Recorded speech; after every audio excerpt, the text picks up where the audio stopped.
This is an actual set of, this is for you to play with. We're going to get an interactive conversation here. These are 7 events that happened last week for me.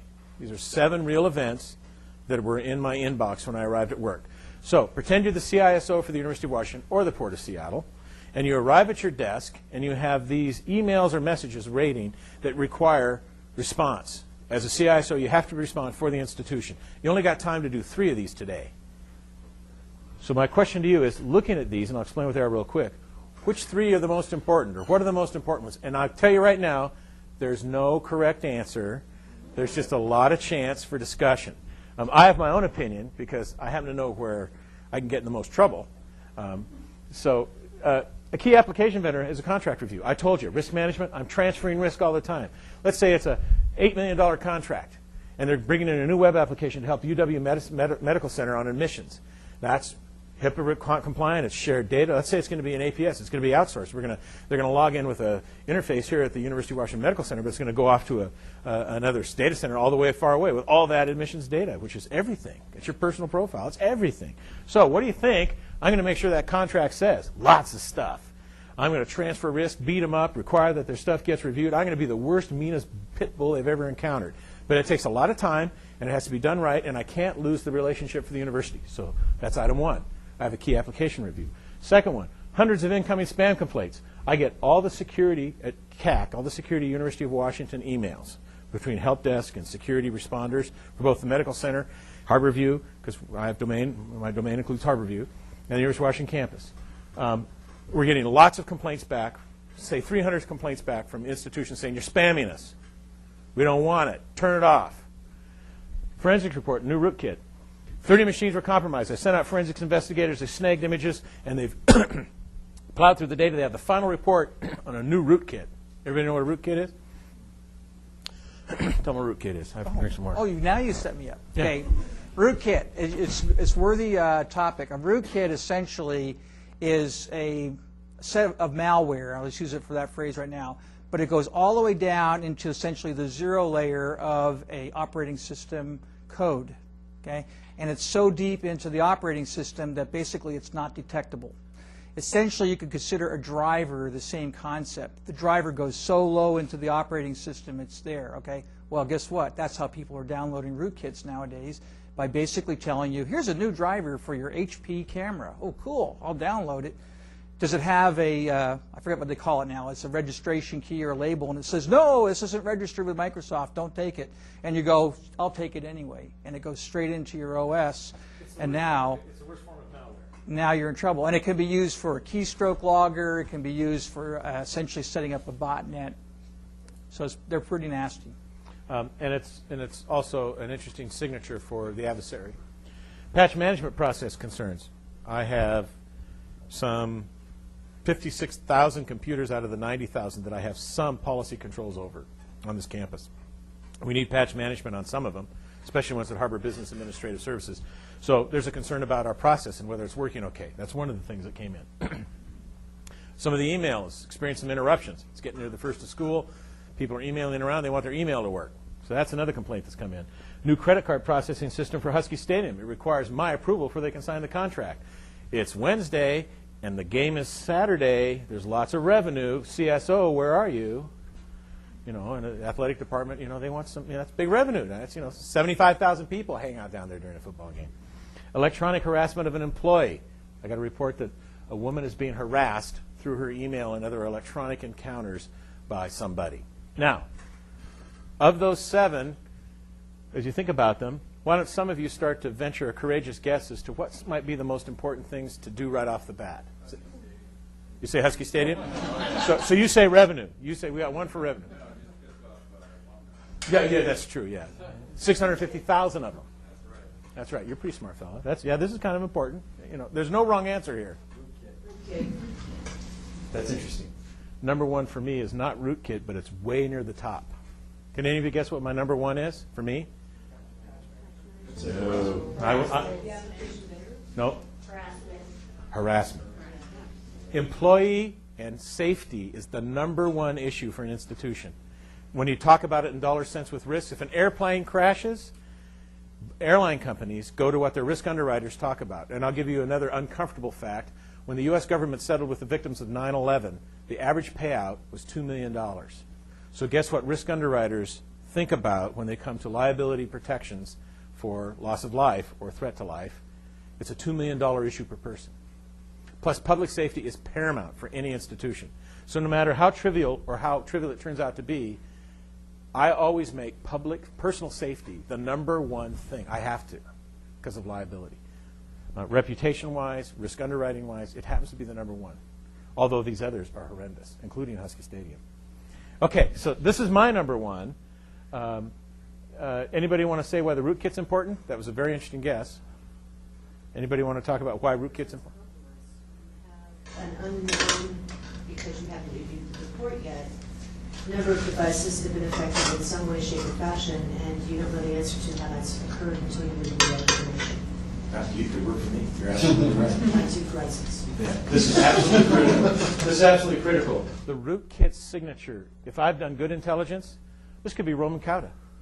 That could be his signature. He has 5 rootkits he uses. It's been tagged. CIA or NSA's called me, or DOD's called me and says, look, Roman Cauda, Mayo's using these following rootkit signatures. These ones look really juicy. This looks like his MO. If I got to compare and I can see that signature is probably one of those.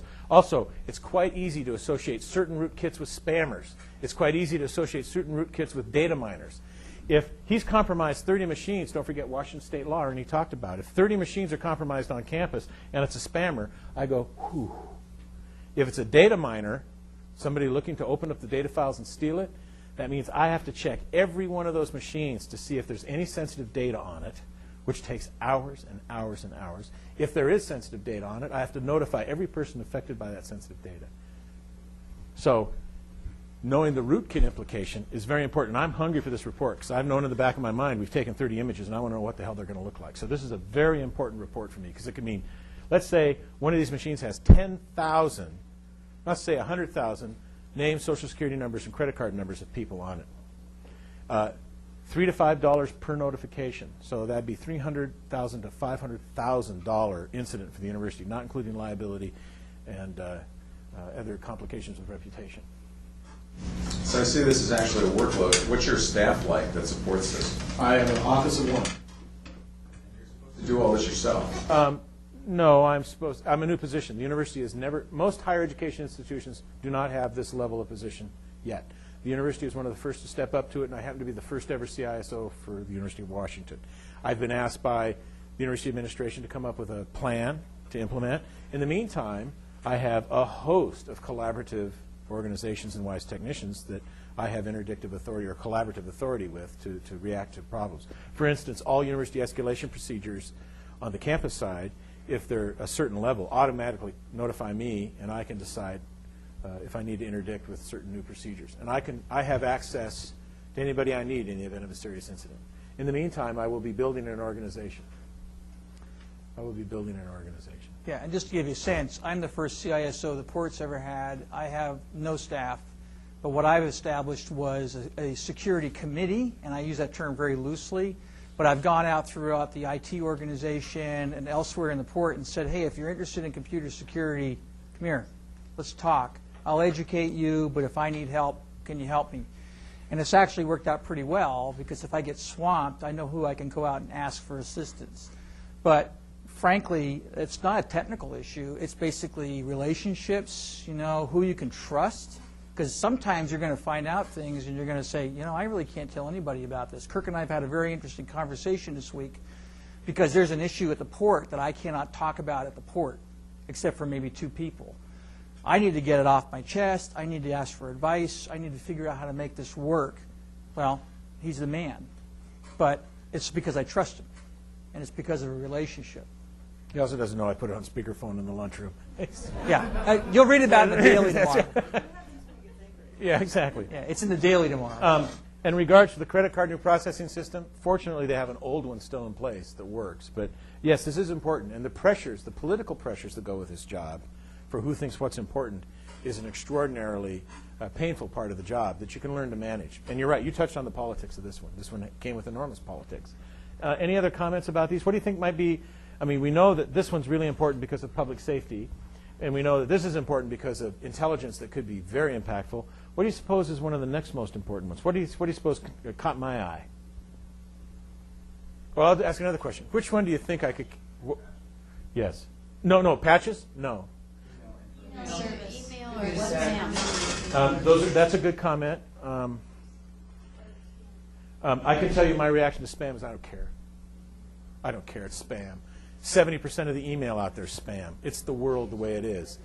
And the spam complaints happen to be coming through to the level of staff that are dealing with those particular IP address complaints and are turning those off for me anyway. They're null routing those source devices. So this is a very low-level problem, although it comes with a great deal of liability. Now, the other comment you might make is, well, the spam could be carrying viruses and rootkits. It could be carrying malware to download. Well, we have most of the spam that's coming in, or the email that's coming in, is being filtered. So I have a high degree of confidence that this is under control. I need to address it, but it's under control. Patch management, it doesn't matter if you patch. I'm sorry to say that, and as a security professional, I have to be careful saying it. It doesn't matter if you patch. It does not matter if you patch. I should qualify that. Patch management is necessary to prevent a whole lot of noise and problems on your network. It solves a lot of your problems. But when it comes to a network like this one at the University of Washington, outside of confined business environments and segregated networks, the vast majority of these computers are unmanaged anyway. And the truth is, even in well-defined, well-practiced, and well-executed operationally environments, the bad guy, the dedicated adversary, doesn't use the operating system vulnerabilities to go in. They come in through the open windows. They come in through applications, and they come in through the browsers. They come in through bad practice and people problems. They're way up the protocol stack now. They're not attacking systems and networks. They're attacking applications, and they're attacking people. So patch management for me right now is a problem. I have to have it for due care. It is a great practice. But in terms of keeping out the adversary, when I'm thinking larger threats, it's down the list. We have a patch management process in place, like we have ways of dealing with spam. So when I look at this, yeah, the process has got a problem, but you know, I could spend months trying to solve that and have a perfect patch management problem and still get machines compromised. It's important, but it's not my first priority. If there's anything important there that you care, and there's email service interruption, you're not going to find out about anything. You know, you're talking about harassment and so on and so forth, but if your email is interrupted, how are you going to find out about any of these? So if my email is interrupted? Yes. It has to do with my communication practices. It has to do with my communication practice. All serious problems do not arrive to me through email. I learn about all serious problems by carefully constructed communication channels outside of email, landline communications, or in the advent I'm in transit, a cell phone. That's because voice communications, hopefully they're not VoIP, why would you do that? Voice communications is what I rely on for all incident response and escalation. And if you look at all our incident response programs at the University of Washington, it says call Kirk, don't email Kirk. You call him. So I'm available 24/7 by phone. It's very hard for an adversary to disrupt my phone communications. So email is important, but this is a limited interruption. But email, you should not be running security with email. If you're using this kind of primitive technology for communications, you're in trouble. And I didn't mean to sound harsh. It's just that these are practices in security. This takes away some of my intelligence read, some of the noise, but it doesn't stop me from doing my job. So in order for me, the way I handled this day, this was first, this was second. This was very important, but I wanted to read this right away. I wanted to run away with a cup of coffee and read it thoroughly, get the forensics experts on the phone and review it with them. The second thing is I needed to get this key vendor contract review taken care of. Transfer of risk is huge, huge. And if people sign contracts without the right kind of indemnification, the transfer of risk, the institution's in serious long-term risk. And the new indemnification terms are startling, There is a battle brewing out there amongst institutions, vendors and banks and organizations and universities fighting about who's going to be accountable for the failures that are going to occur. And they're arguing about it in contract terms. And I happen to be the university's primary spokesperson on cyber defense on those contracts. So this is way up the list. The second one that really bothered, the third one that I needed to deal with was this because of politics, and then the patch management because there was some politics with that. Email service, I just called to make sure it got fixed, and then spam complaints I just did followed up by watching the email or the trouble tickets reduce on it. But that's sort of, the reason I brought this up for you to get a feel for the day, the kinds of things and the eclectic things that you're faced with as a CISO. Yeah, I think there's two other issues that come out of this. One is you'll never get to zero risk, so don't expect that. But what you need to do is be able to articulate the risk to your management. And especially when you're talking to the chief technology officer, the chief information officer, and they're saying, hey, VoIP is great, VoIP is everything, what you need to do is be able to articulate what the risk is. You'll never be able to say, no, we're not going to do this. At least I've not been successful at that. But what I can do is, as an attorney, for example, I say, here are all the areas where we can get in trouble unless we mitigate them in this manner. And then sometimes, basically, the answer is, okay, fine, we're not going to proceed. It's too risky. But on the other hand, if they say we're going to proceed, at least I've got it documented, okay, but also they've got an understanding of what the risk is. And no, I'm not an attorney. But I'm just saying I try and I act like an attorney from the standpoint of providing a consultative response in certain areas. You know, an attorney will say, you can't do this because it's against the law, and the CEO says, I don't care. I'm doing it. Okay. That's just life. I think I went to jail for that yesterday. And by the way, you can bet that organized crime is loving the fact that people want to go to VoIP. Moving voice communications to data wire is delicious. Mm-hmm. It's just delicious to them. Perfect reconnaissance capability. They take away very important channels for protection of systems. It's delicious for them. They love it. Bye, bye, bye, they say. Mm-hmm.